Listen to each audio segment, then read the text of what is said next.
You're listening to Let's Talk Creation, the science podcast that's just for you.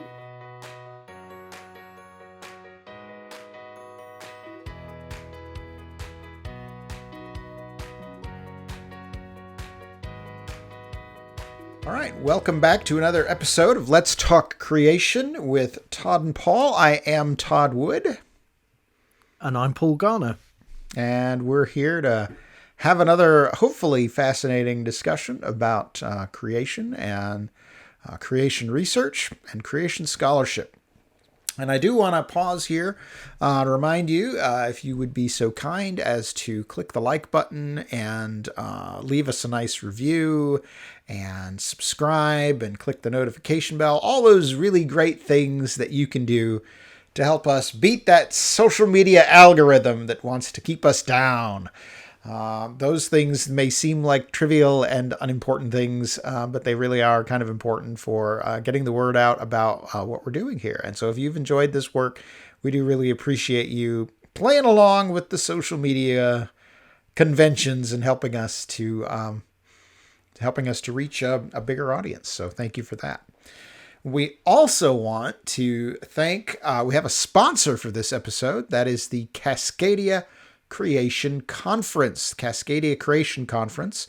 We will be giving a little bit more information about that in the middle of our episode here. But we do want to thank them for their sponsorship, and you can learn more about that at creationconf.com. That's creationconf.com. So thank you very much for your sponsorship. So Paul, happy Easter. This is Easter week. Happy Easter to you as well, Todd. Yeah, he is risen indeed. And we are very grateful for our Lord, for his sacrifice and for this season of the year where we can ponder the importance of the gospel, the importance of the death, burial, and resurrection of Jesus Christ. And he's the reason we're here. He's the reason that I'm here. So we are very grateful to our Lord for the sacrifice that he has made. Yeah.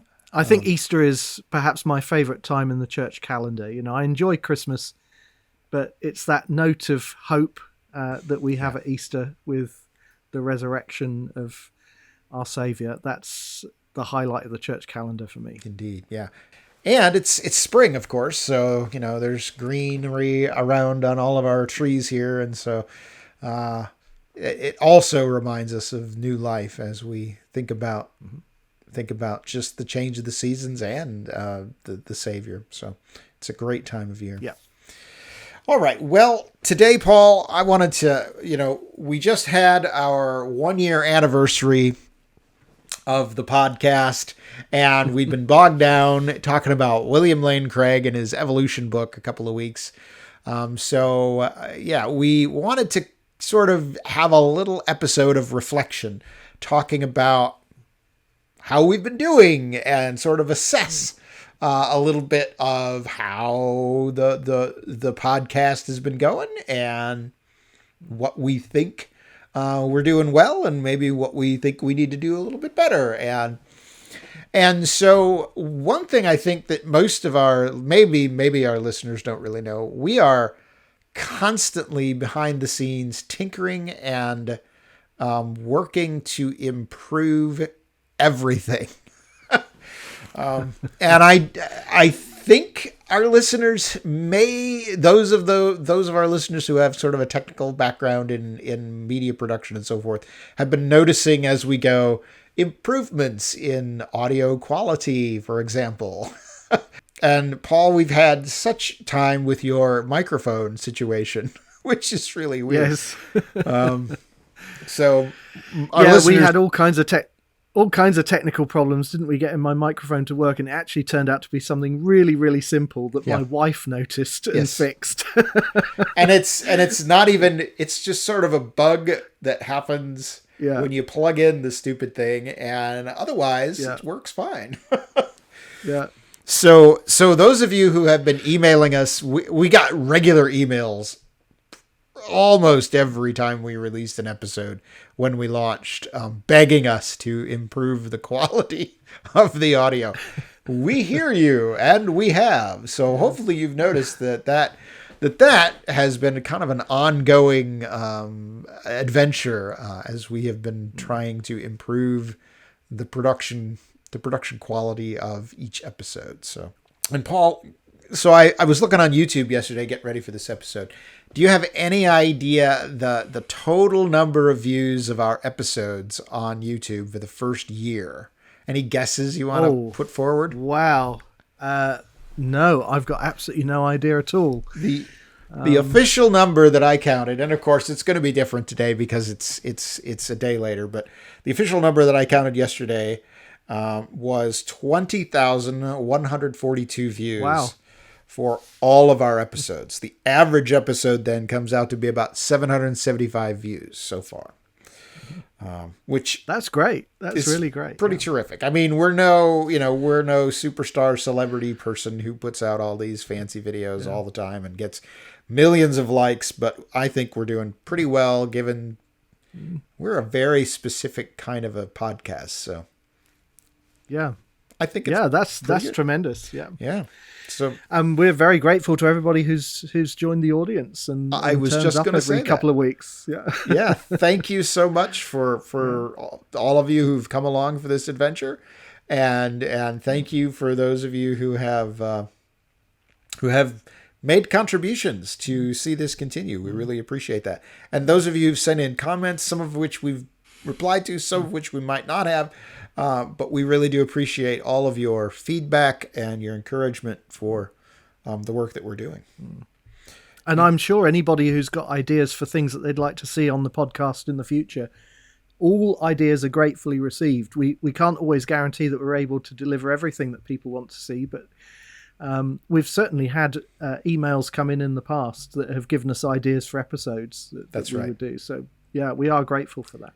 Yeah, absolutely. Definitely. You got any idea of what our most popular episode was for the first year? I don't know what the most popular episode is. There's a clip. Yes, there's a clip. We know the clip. we extracted a clip from one episode, which was about where did Cain get his wife, and I think that's probably the most popular single item. But in terms of a whole episode, I'm not sure. What's the most popular one then, Tom? So you're definitely right about that clip. That one was wildly popular for reasons I still don't quite understand. But okay, if you like it, we'll keep doing stuff like that. But the most popular episode I found, with 1,689 views as of yesterday, was Where's My Missing Link on the general concept of transitional forms. So that's our most popular episode. And of course, if we're going to do the most popular, we have to do the poor guy at the end. What's the least popular episode, do you think? I wonder if is it the one about creation model building? It's not. Is that the one? No. It's close. Okay. It's the one... Surprise me.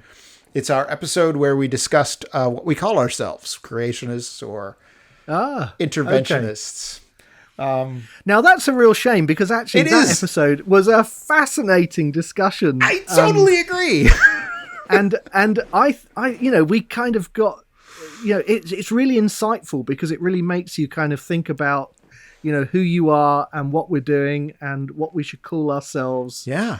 And I just thought that was a great discussion. What a shame that's had the least number of views. So, if you haven't listened to that episode, I recommend you go back and check it out because it really is a cracking episode. Definitely. And we're gonna put those two episodes are definitely going in the show notes and the comments or the description of our YouTube video here because I 100% agree with you. I was very disappointed. It's only gotten 234 views on YouTube, and I thought, man, that is a shame because, like you say, there's something just deeply existential about what is the really important thing that we as creationists believe that really ought to go in that term that we call ourselves. Yeah. And it's fascinating to me. And so, I guess somebody had to be the last episode, but the least popular one. Our top 5 videos have been viewed more than 1,000 times each on YouTube, so that's very nice and very, very cool. So, and that brings me to today's subject. So, Paul, we're going to, at the very beginning of our series last year, we decided we needed to have some kind of discussion of what we're talking about when we talk about this thing called the creation model. What in the world is that? And why does it exist? And so forth. And so we did that episode then.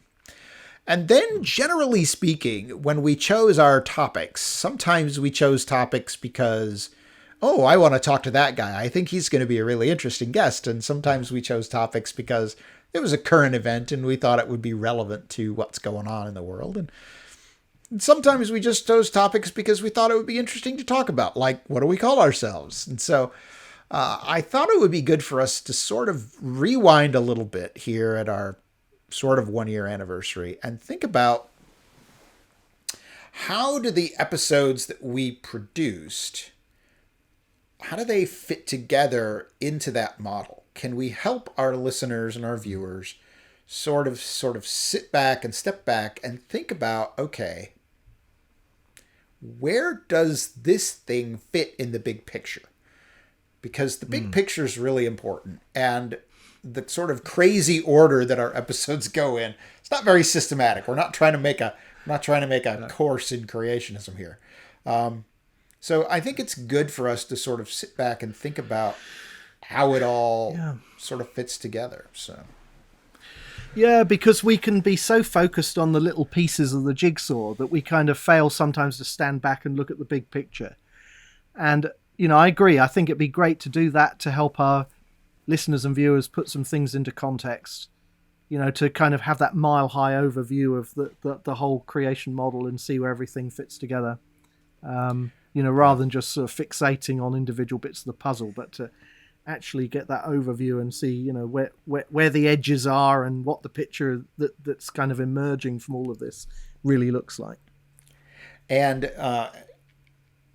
and I think scholars and scientists tend to get obsessed with really cool stories about really obscure details.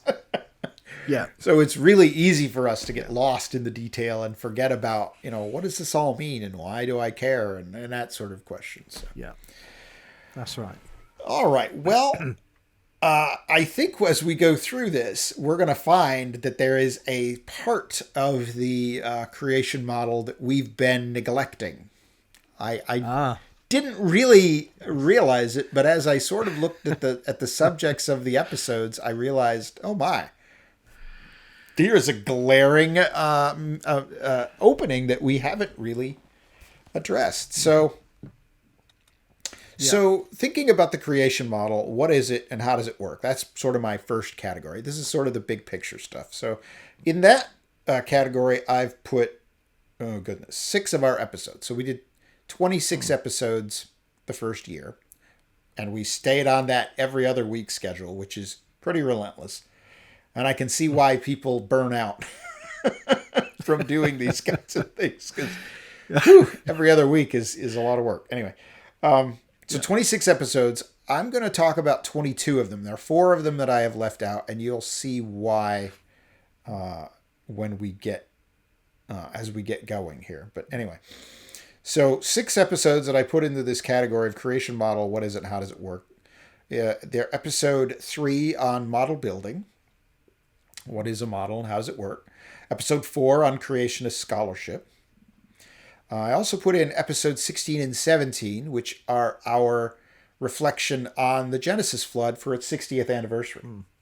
I thought that really, we talked a lot about modeling and model building in those episodes and the importance of the Genesis flood to that process. So I thought that went there pretty well. I put episode 19, what do we call ourselves?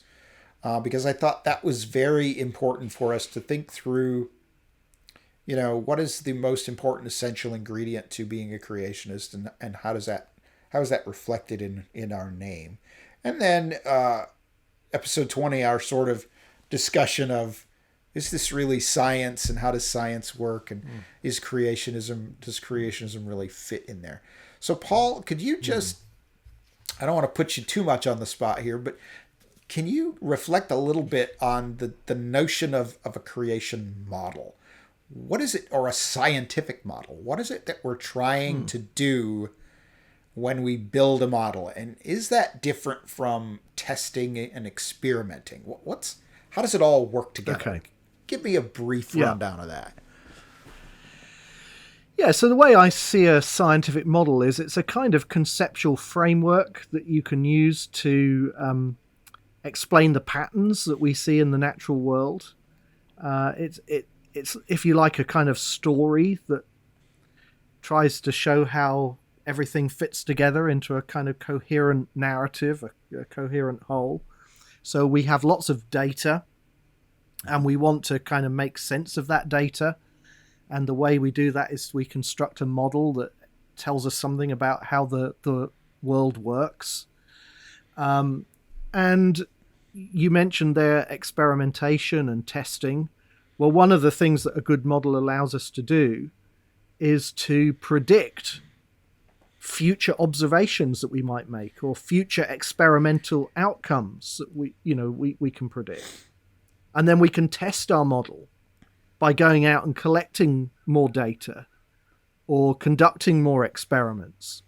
And by doing that, we can then see whether our model really works. And we can, if we find that there are aspects of the model that don't work, we can adjust our model. We can change our model in various ways to try to make it explain more and to make it more predictive, more explanatory. And so our models are going to change over time. As we collect more data, as we make new observations, as we do new experiments, then our models are not going to stay static. They're going to develop over time. They're going to hopefully expand to explain more. And that's basically how models work. Models are quite resilient things. You don't instantly throw out a model just because one piece of data doesn't fit the model, because models are malleable. You can change them. You can adjust elements of the model and find that it actually explains more that way. Models really only get rejected ultimately if you have an accumulation of data over a long period of time that you have a kind of consistent accumulation of data that just doesn't fit this model, and eventually you may decide that your model has to be replaced with something else. And models are important to us because as scientists they help to guide our research. They help us to formulate the kinds of questions that we're going to ask. They help to guide the kinds of experiments we want to conduct, the sorts of data that we want to collect. So they're frameworks that help us actually do the business of science. Right. So that's what a model is. Yeah, and they're different from here in America.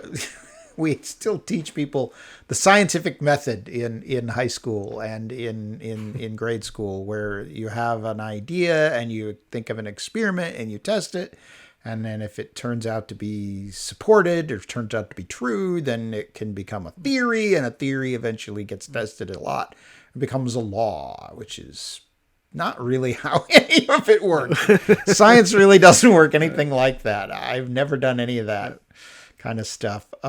But models, like you say, they sort of coordinate a lot of messy data that's sort of trying to put it together into a single coherent. I like the idea of story, because that really does sort of tie back to the creation model. So as I see it, the creation model has a biblical component to it, right? That sort of sets out a very simple framework. And I want to emphasize simple here because Genesis 1 through 11 does not give us a lot of detail, right? As a scientist, when I read Genesis 1 through 11, I keep wanting to say, but what does that mean? And how does that happen? And what is this word talking? What do you mean by that? And the Bible doesn't care anything about my science questions. No. Because it's not a science book, right? But it does give us this basic this basic outline of Earth history that I think of in kind of 4 steps, right? So there's creation, there's the fall into sin, there's the flood, and then there's the period after the flood, which includes the Tower of Babel. Paul, you like that basic framework, that basic storyline there? That sound good? Yeah, I think that basically sums up the key events in Genesis 1 to 11, at least, that are going to be relevant to us as scientists in particular. Right. And I think you've also kind of hit on something there, or a way that the creation model is different from the conventional model, is that we are explicitly seeking to incorporate scriptural data as well as scientific data. Right. In conventional science, they don't do that. They're not interested in conforming their theories to scripture, but as creationists, that's what we want to do. Right. So we want to come up with models, with theories that not only explain the scientific data, but are also consistent with that historical framework given in the Bible of creation, fall, flood, and Babel. Yeah, I think you're right. And I think also, with this idea of conforming these models, I don't think that it's as easy as saying, here's what the Bible says, and so this science theory must be wrong, or this science theory must, fit into, somehow. I find, as I've already said, sometimes the Bible is maddeningly vague about things. Yeah. And there's enough there that you can say, okay, well, I'm pretty sure this scientific model over here is probably wrong. But I'm not quite sure, there's 15 different alternative models that you could adopt for a particular thing, and it's not clear to me exactly which one is going to be right.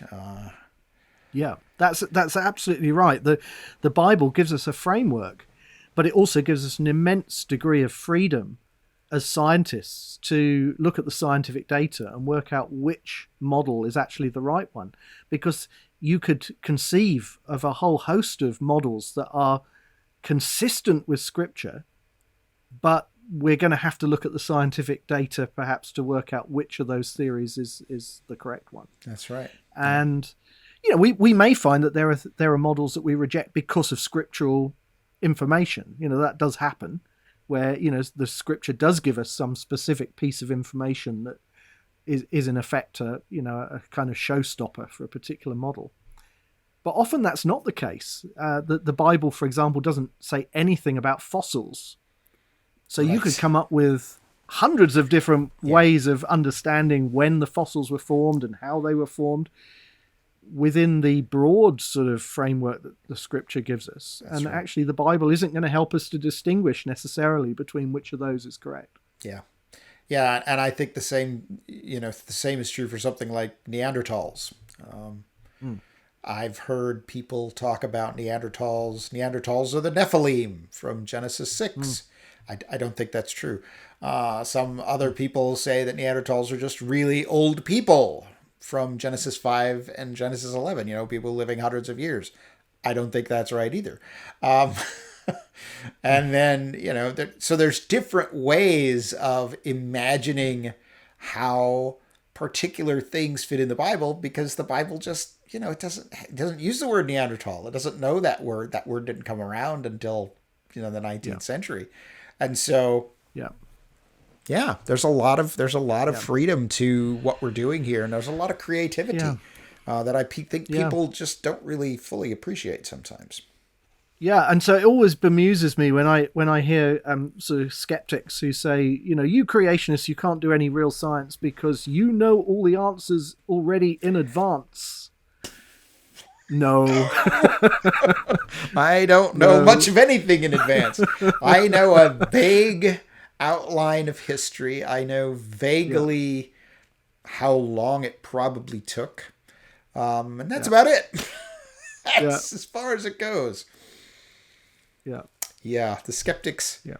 Sometimes the skeptics strike me as people who haven't really stopped to think very carefully about their skepticism. Yeah. All right. Well, under the creation.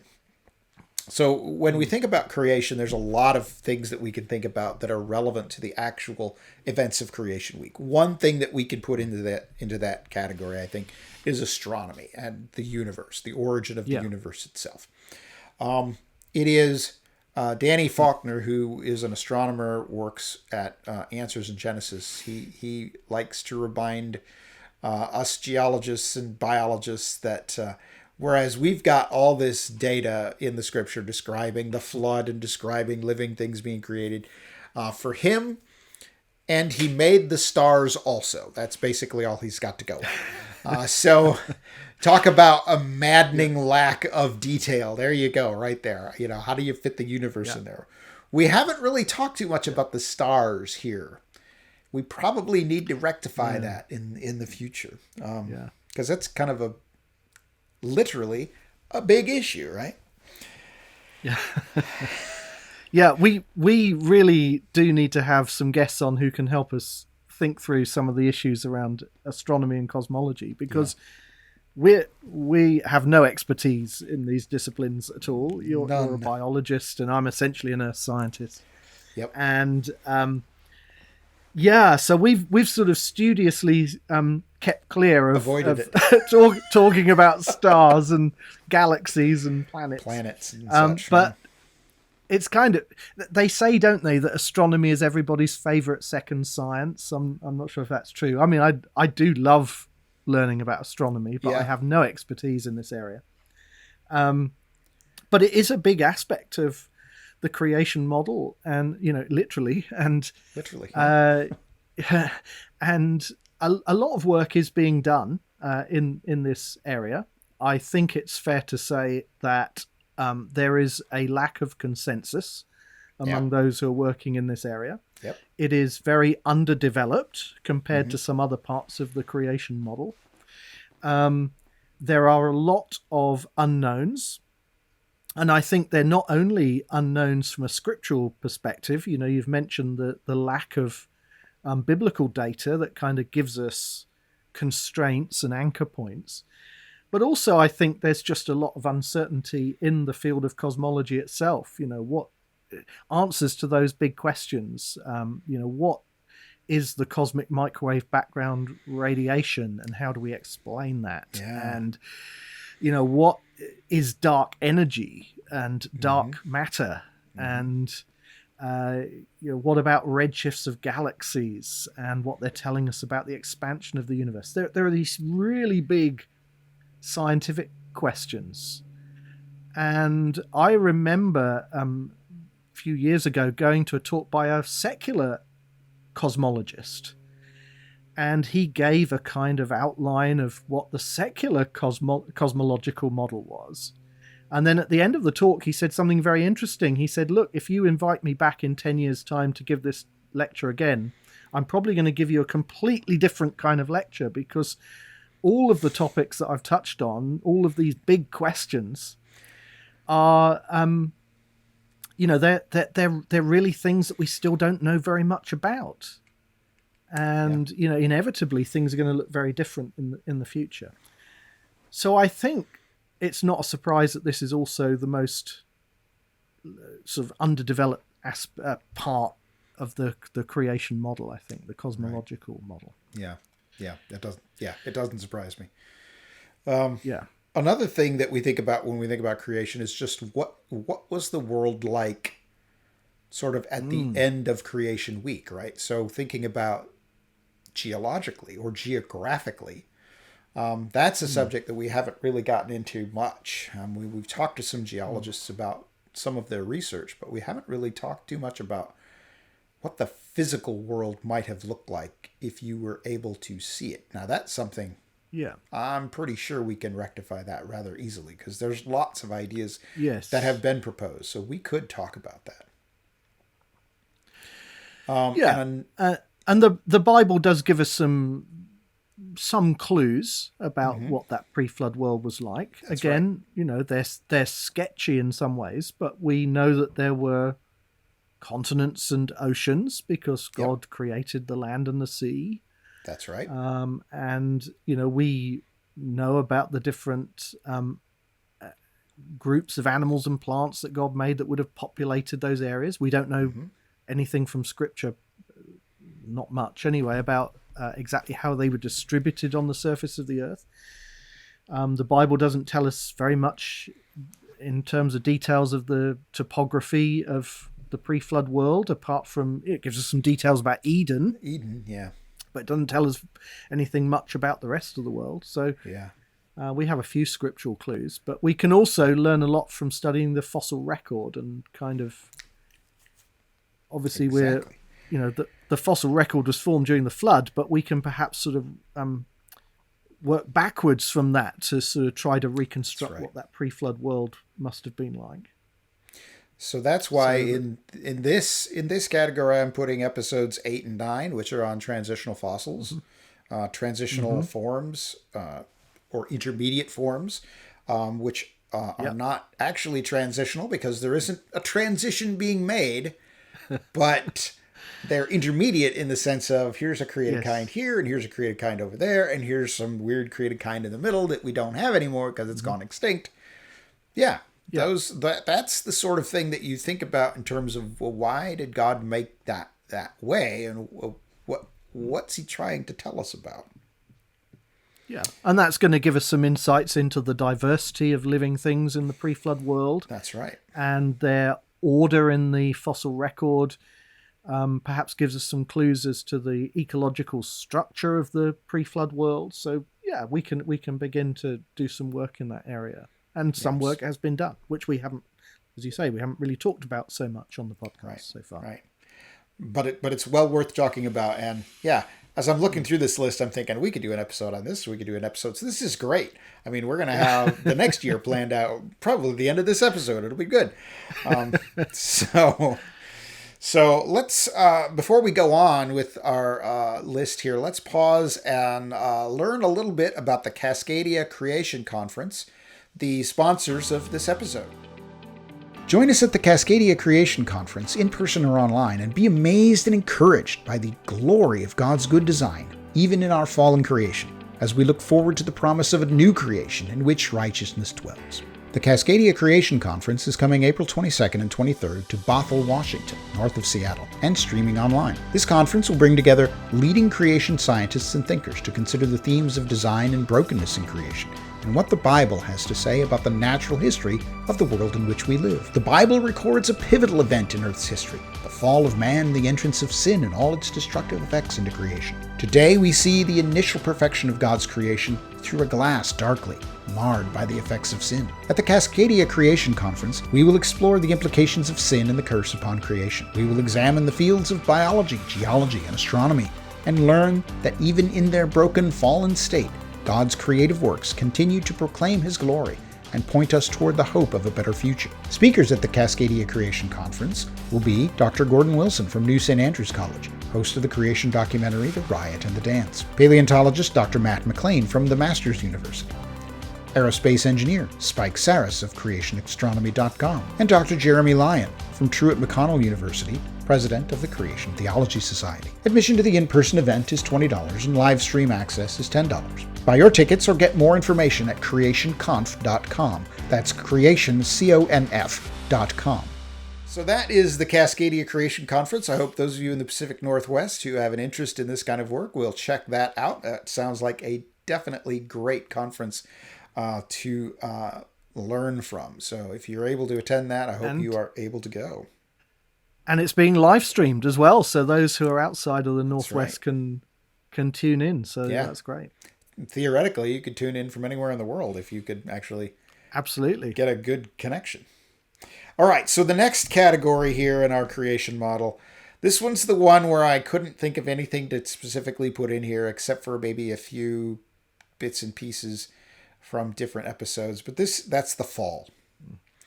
The origin of death, the onset of death. Now, it plays an important role in sort of constructing the way we approach, say, the fossil record, right?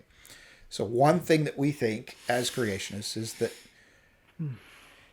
death, as we know it, including some forms of animal death. And this is something where different creationists kind of disagree on exactly how this works out. But definitely certain animal death and certainly suffering is something that comes into the world as a result of Adam and Eve's sin. And so this was not an original part of the creation.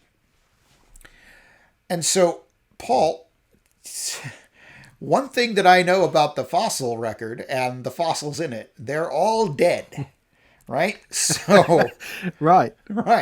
So I can go to a museum and not worry about the T-Rex trying to eat me because it's dead. So how does that change the way you view the fossil record? Yeah. Well, if animal death, the death of nephesh animals that, have the breath of life and, can shed their blood. If the death of those animals is also the consequence of Adam's sin and not physical human death alone, and I think there are all kinds of reasons for thinking that that's the case, then that clearly has an impact on how we understand the fossil record, because the fossil record of animals being, as you say, comprised of the remains of dead things, has to post-date the fall of Adam. So the fossils can't be a record of a long period of pre-human history. Right. It has to be explained in the biblical model sometime after Adam falls into sin and death comes into the world. And one very obvious place, of course, to explain the fossil record is in the flood of Noah, when there was a worldwide catastrophe that would have destroyed the communities of the pre-flood world and presumably buried them and preserved them, and that seems a very obvious place to explain at least much of the fossil record. Right. So this puts us at odds with a lot of other creation models that have been proposed in the past.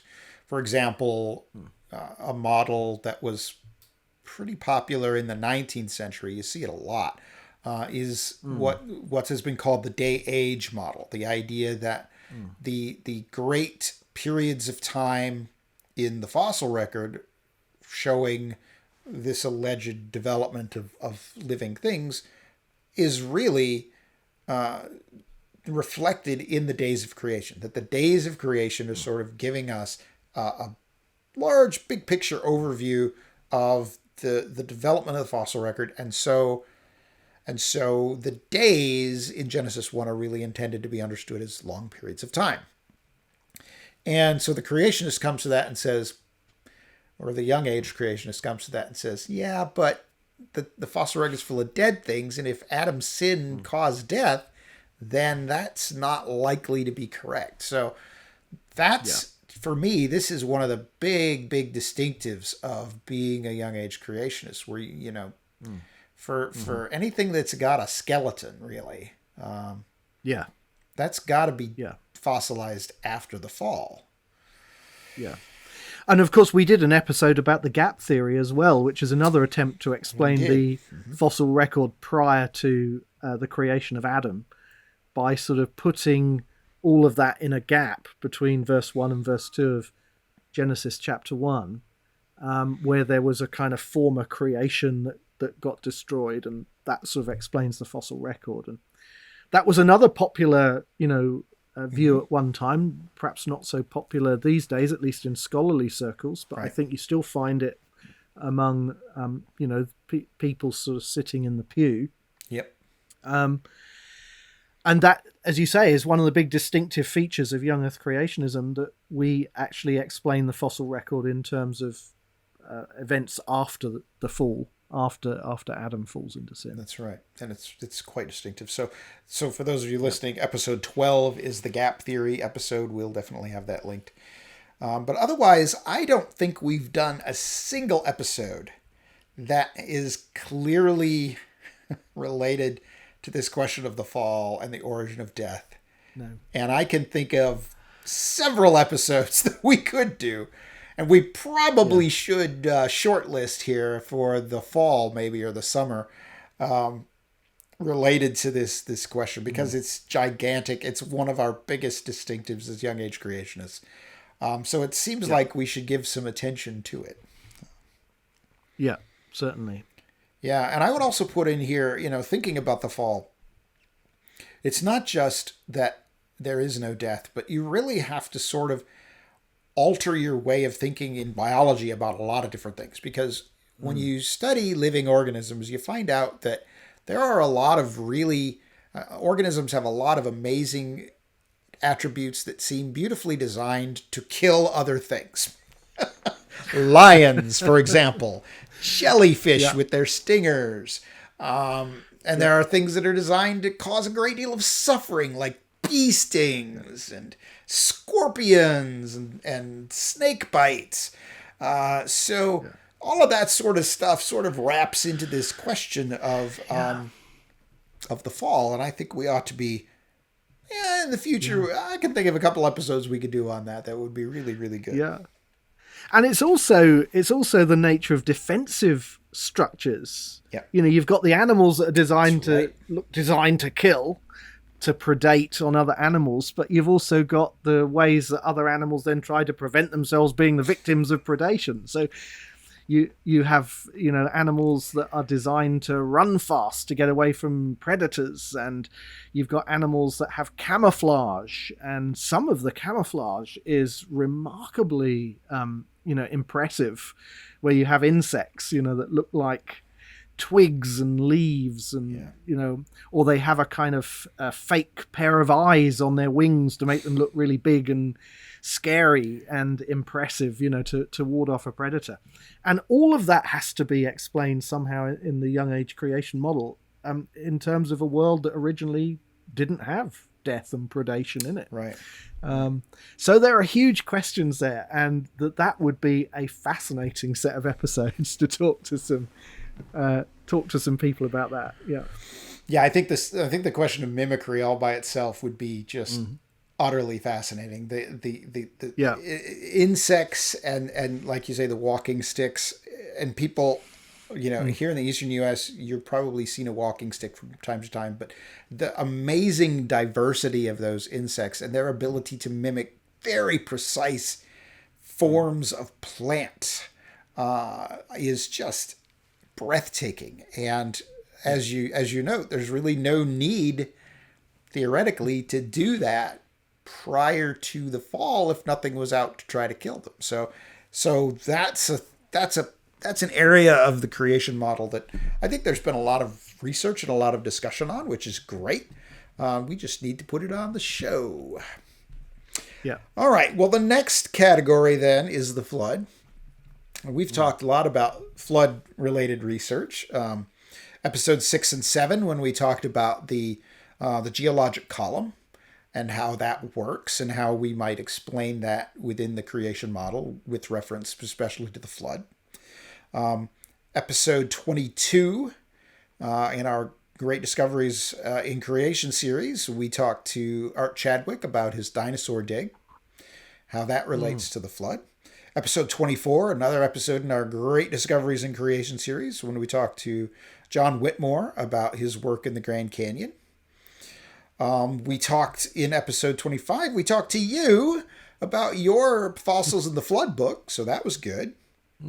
And then we started a series, episode 26, on radiometric dating, and that one was very, very brief, and we didn't really get into much other than trying to explain the basics of how these sorts of dating methods sort of work in a very, very general way.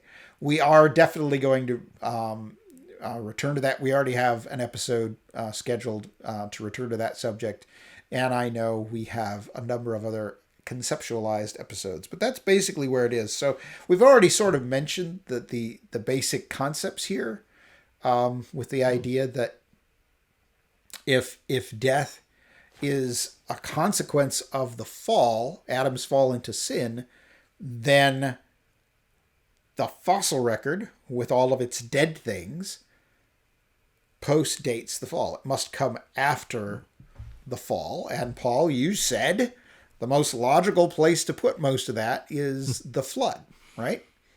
Makes sense to me. Now, is it true then that the flood caused all of the fossils? I think we mentioned this in one of our Q&A episodes, but let's refresh our memory here. Are you saying the flood made the entire fossil record start to finish, top to bottom? Not the entire fossil record. Okay. Certainly a considerable proportion of the fossil record. Okay. But there is a portion of the fossil record that may actually predate the flood. That may date from going back to Creation Week, but certainly the period before the flood, between creation and the flood. And then there is a portion of the fossil record that was formed after the flood. After the flood, there was a period of some decades to centuries where the world was recovering, was experiencing residual catastrophism, and there was enormous scope for the burial and preservation of organisms in the fossil record after the flood. There's a lot of discussion about exactly where we draw that boundary between the end of the flood and the post-flood period. And actually it's quite a complex question because the flood may not have ended in the same place everywhere. Who's to say that the world was above the flood waters at the time Noah steps off the ark, and maybe the land was dry where Noah steps off the ark, but who's to say that somewhere else in the world it's not still underwater, maybe Right. for a long time after the flood. Yeah. So it's quite complex to sort of tease out exactly where that boundary is. But I think everybody agrees that however we define the end of the flood, there are fossils that were formed afterwards, even if it's only the Ice Age fossils. Yeah. I mean, I think there are more fossils than that formed after the flood. But I think just about everybody's agreed that at least the Ice Age fossils are post-flood. So yeah.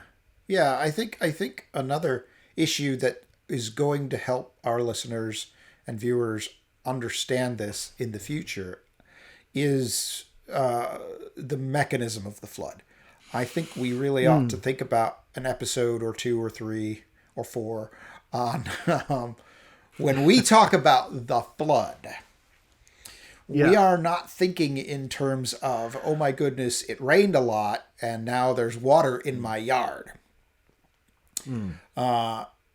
Actually, where I live, I'm up on a hill, so it would have to rain a lot to get water in my yard. But that's basically, I think, when people think about flooding, they think about on the news, it's really rained a surprising amount in a very short amount of time. And so, oh my goodness, this poor person's basement is full of water.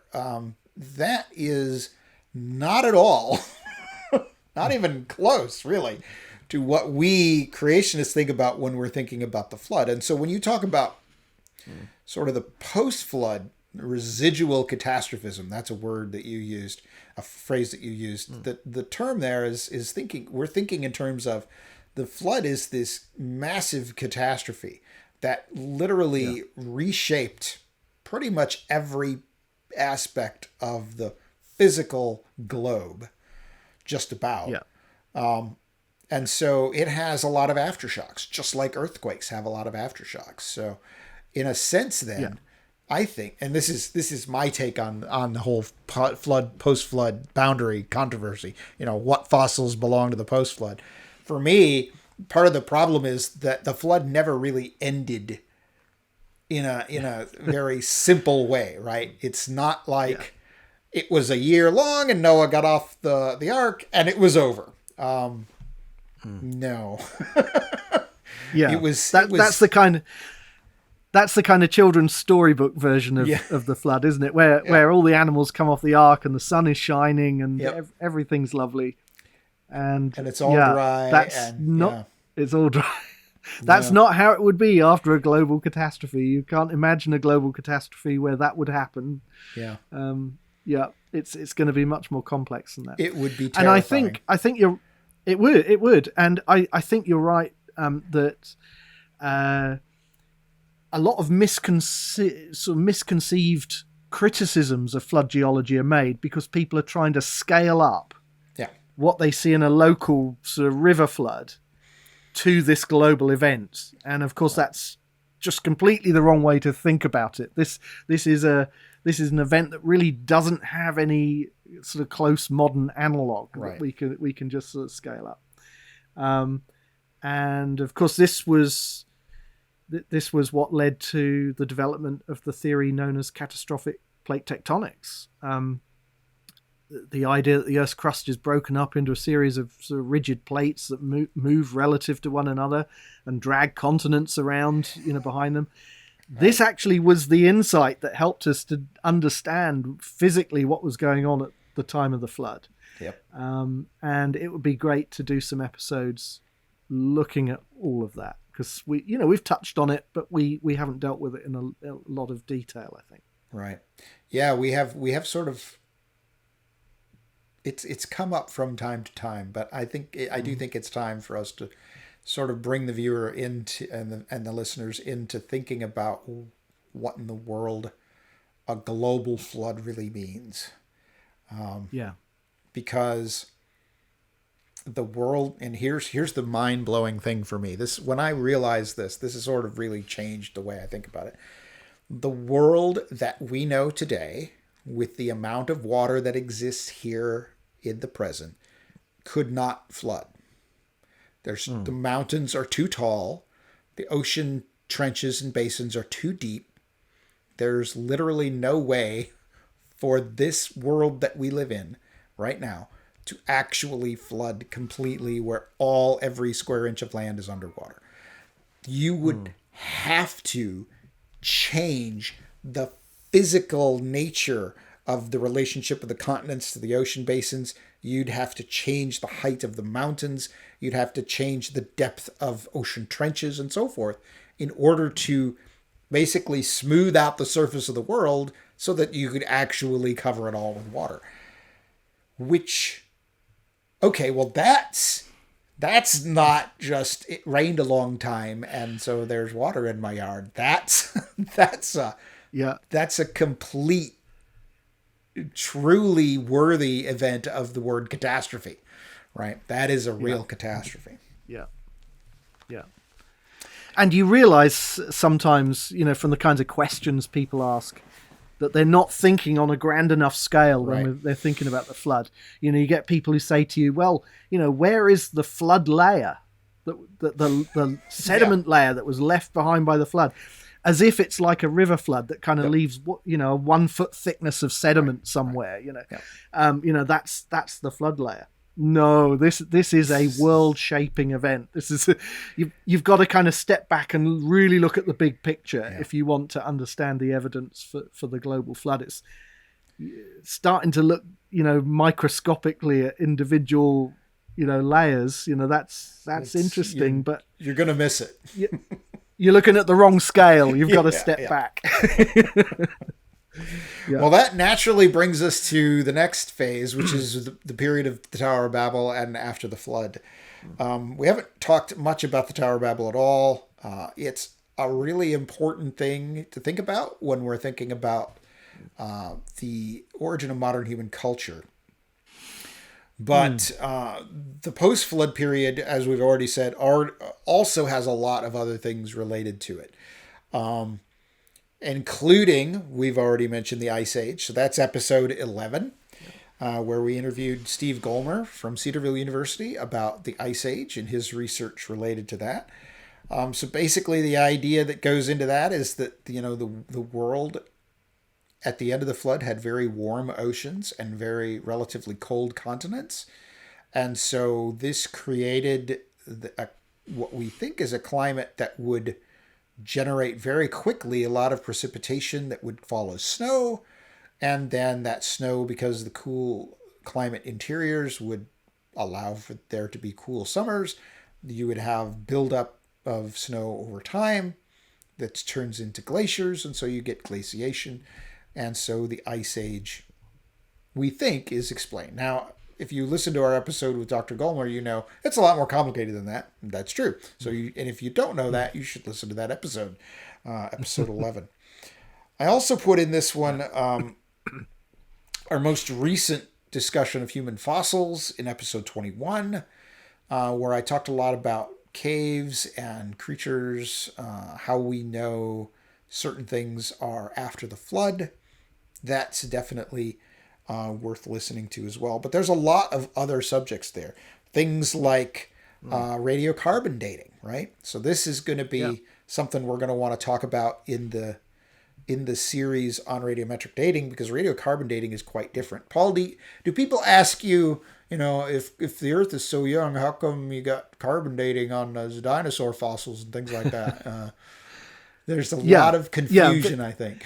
There's a lot of confusion. Yeah, people confuse radiocarbon dating with other types of radiometric dating, and they are quite different and applied in different contexts. So, radiocarbon dating, is not the technique that geologists are going to use to try to date lava flows and things of that kind. So, so there's a lot of confusion about that. But I think, and I guess, sorry, go ahead. No, I was just going to say, I think it fits in pretty well with the post-flood. Yeah. Do you want to yes. fill us in on certainly that? Certainly radiocarbon does. And of course, our whole view as young age creationists of radiocarbon is going to be very radically different from the conventional view, because we believe that during the flood, a huge quantity of carbon was in effect sequestered in the fossil record. It was sort of buried. The Earth's biota, all of the forests of the world were sort of ripped up, and a vast proportion of them were buried in the fossil record, and so that's gonna have an impact on how you understand the world's carbon budget, and the proportions of normal carbon to radiocarbon, and how you therefore interpret radiocarbon dates. So so that's an interesting area. Yeah, it's tied in tightly with the flood model, and then that ties in then with where you get radiocarbon in the first place. Where do you get this carbon-14 stuff that's radioactive? And so that all ties together. That's going to be a really great story. If you're thinking, I wish you'd explain more, stay tuned. We're definitely going to have an episode on that, because it's a really cool subject. One of the other subjects that I think sort of fits into this post-flood period, and again, there's been some model building work done here by creationists, and that's about biogeography of animals. Yes. So, how did animals get to the places where we see them today? Yes. I'm thinking particularly of, land animals that would have been descended from the survivors on the Ark. Yep. How did they get to far-flung continents? If at the end of the flood, the continents were basically roughly in the places where we see them today, they had to cross ocean barriers. And how did they do that? That's right. And, so there's a lot of work that's been done there to think about that question. That's right. And you find also island biogeography fits into that as well. Yeah. The idea of, how do you get animals out to these isolated islands in the middle of the ocean, so far away from land? And actually I think there's some pretty good answers to those kinds of questions. Yeah. Make a lot of sense. And island biogeography is one of my favorite subjects. If I'm not doing stuff with human fossils, I like to think about island biogeography. Maybe because I also like to go to islands and visit them.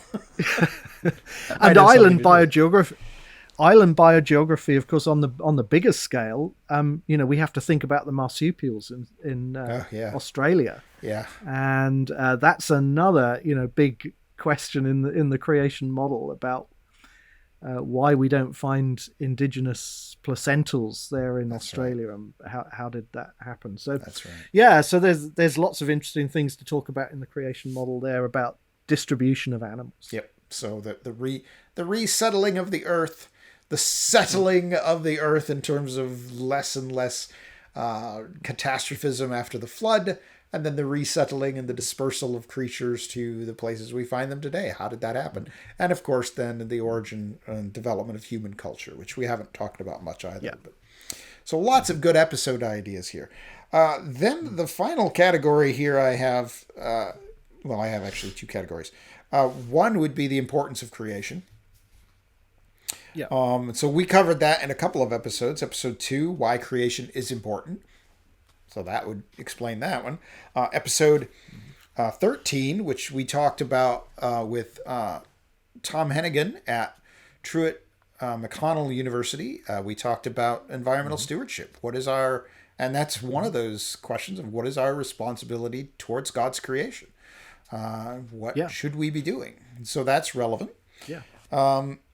Episode 18, which was about Reformation Day, and we talked to Nathan Brummel about the Reformers and their views on creation.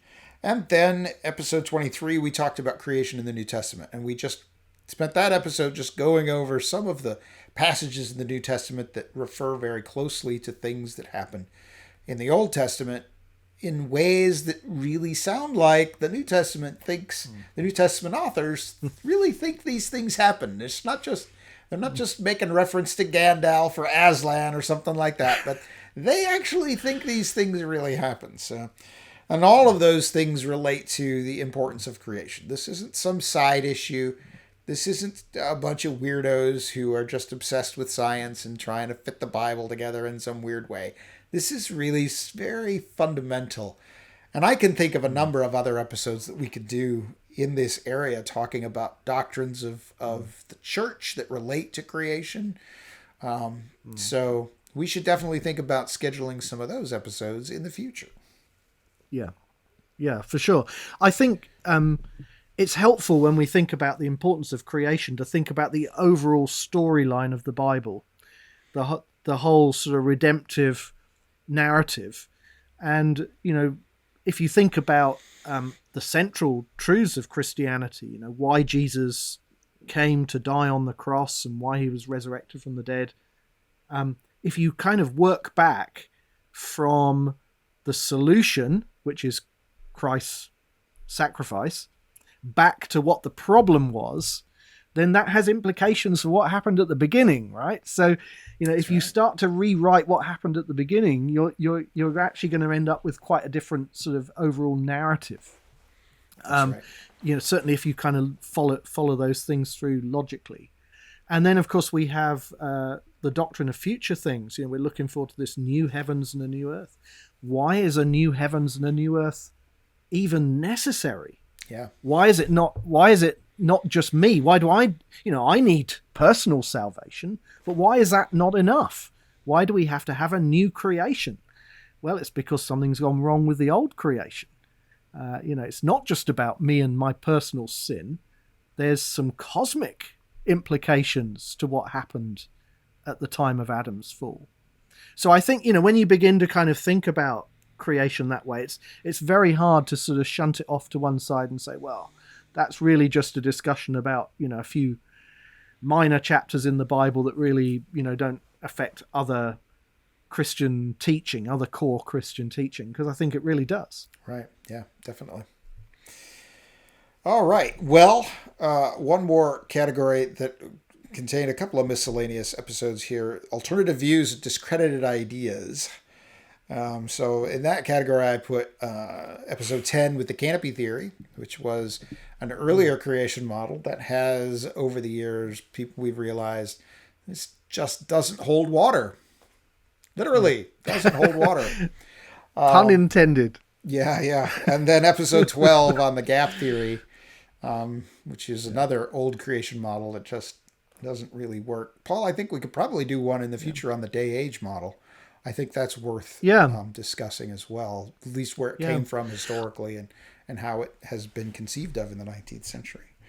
And I wonder, and another one that would be an obvious one that comes to mind is about the Paluxy River footprints, the tracks. Yes, that would definitely be. Because that still kind of, comes up, and you get asked about it sometimes. And, it was one of those popular creationist ideas that I think all of the sort of major creation organizations, have sort of moved away from the idea that there are contemporaneous dinosaur and human tracks in the bed of the Paluxy River in Texas. But Right. the whole story of what happened there at Paluxy actually is a really interesting one. It's pretty fascinating, and, yeah.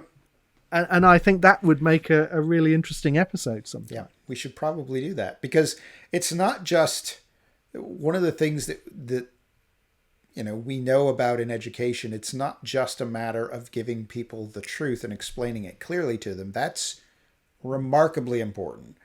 But it's also to show them, this other idea that you have, probably not going to work.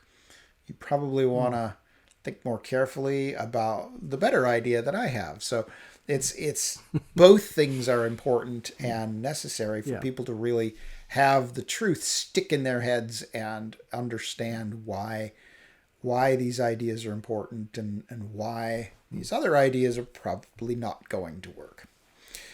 Mm-hmm. So that's my categories. Those are the episodes. The only 2 episodes we haven't really talked about. So I mentioned at the beginning there were 4 episodes that didn't really fit into the model. 2 episodes were these discredited ideas, the gap theory and the canopy theory. The other 2 episodes would be the Origins conference interviews. Now, they do fit in. The individual interviews fit into the model. And we'll probably give you some detail about that in the show notes about how the individual interviews fit. But that's also a nice exhibit of what creationist scholarship really looks like, and what's going on in the world of creation research. And it might be good sometime to do an episode about sort of future research directions. Definitely. What are the big unanswered questions? Where are the areas where we need more scholarship? That's right. What are going to be the big hot button topics that we need to be addressing in the next generation of creation researchers needs to be talking about. Exactly. That would be an interesting episode too. Yeah, I think so. And I think, some of them have some really good ideas that haven't been really fleshed out, which need to be fleshed out. And I'm hoping, there's some hot young talent listening to our podcast going, I would like to get involved. Maybe you're still in high school. Maybe you're just starting college. Yeah. And you're thinking, this is really cool stuff they talk about. I want to learn more. Fantastic. You should connect up with us. Speaking of which, you can find out more about the podcast at coresci.org/podcast. You can also send us an email, podcast@coresci.org. That's coresci.org. Don't forget to check out also our sponsor for this episode, Cascadia Creation Conference at creationconf.com. creationconf.com.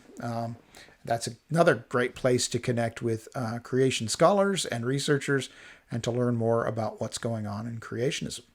Paul, tell me about Biblical Creation Trust. Where can I make a donation there if I want to support your ministry and the work of the podcast that way? Yes, if you check out biblicalcreationtrust.org, that's our main website, and there's a donate button on the homepage, and that will take you to all of the options to give to us. And we also are on social media, particularly on Facebook. We're quite active there.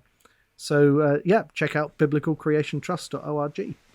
And you can check out coresci.org to find out more about the Core Academy of Science, which also co-sponsors our podcast here.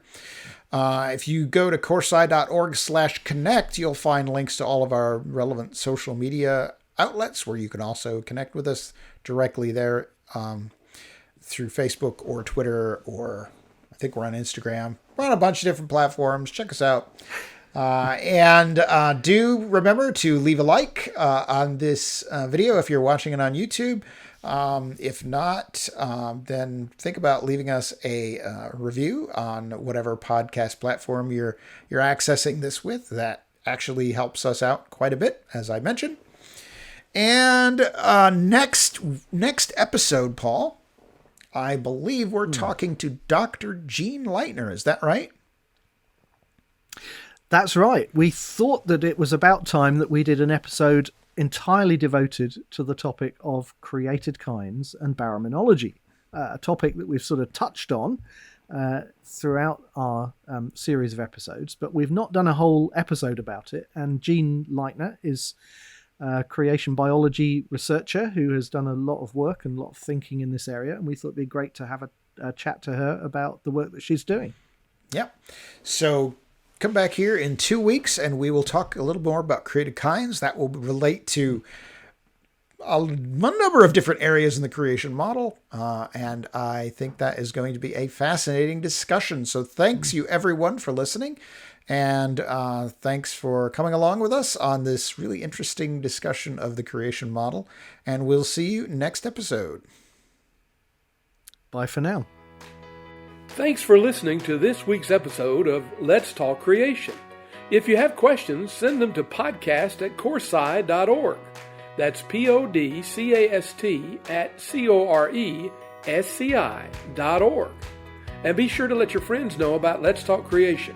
And check us out on social media. Thank you.